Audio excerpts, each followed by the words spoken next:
Ito na mga bossing ko, no? So pag-uusapan natin yung mga sukat na parts ni Kiwi Icon 110cc na plug and play sa mga motor ninyo, no? So welcome pala sa bagong bisita pa lang dito sa aking YouTube channel, no?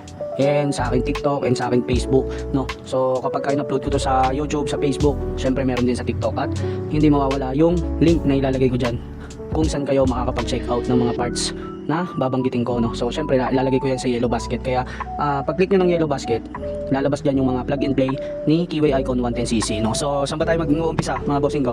Umpisa na ba natin sa harap? Ayan, sige, sa harap na lang tayo magsimula, mga bossing ko, no?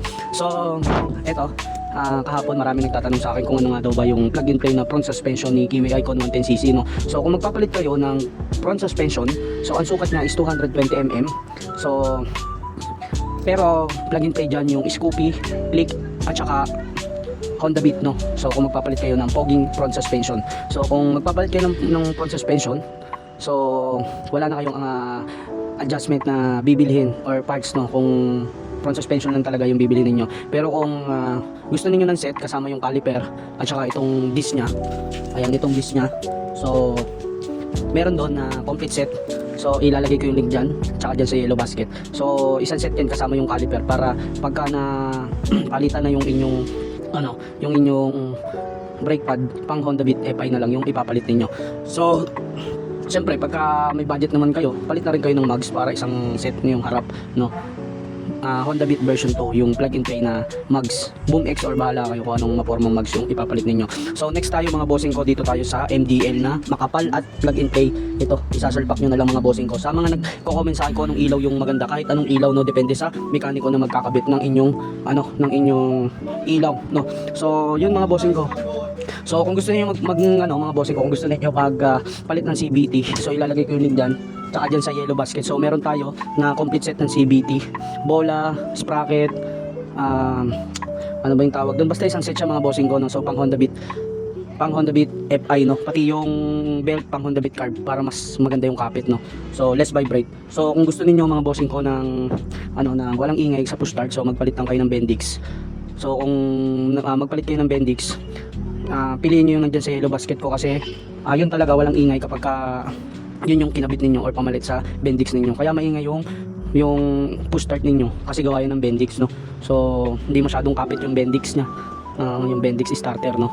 So isang set yan, yung axle cap at saka yung Bendix, no? So yung air filter natin, mga bossing ko, is pang Honda Beat FI yung plug and play dyan. And kung magpapalit kayo ng rear shock, so 330 mm yung plug and play nyan, pero make sure na ganun pa rin kapayat kagaya dun sa stock natin na rear shock ni Kiwi Icon 110cc. So pwede rin kayo magpalapad ng gulong kagaya ko.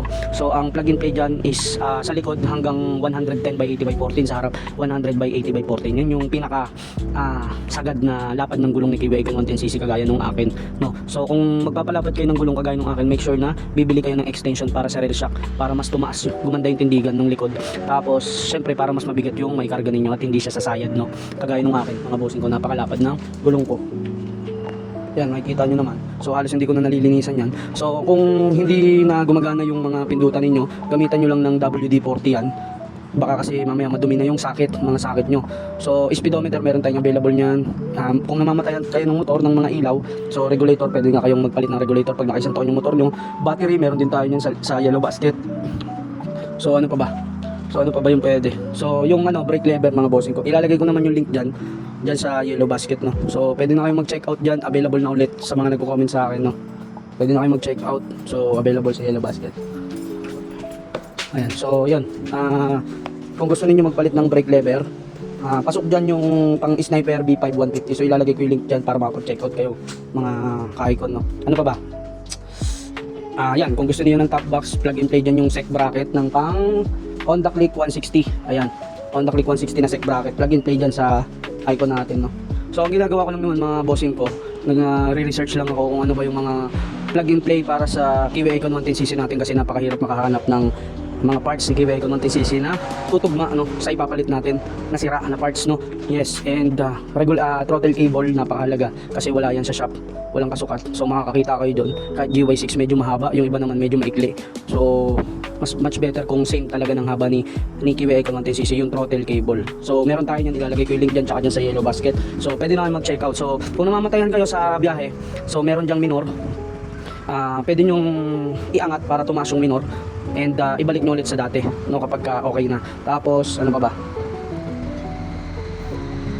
yan, kung talagang every under nyo namamatayan kayo, baka singaw yung ano nyo, yung carburetor ninyo, baka kailangan nyo ng gasket, no. So meron na tayong available dyan na gasket, no. So pwede na kayo mag-check out. Ano pa ba, carburetor at saka cylinder block, meron din tayong available nandyan sa yellow basket.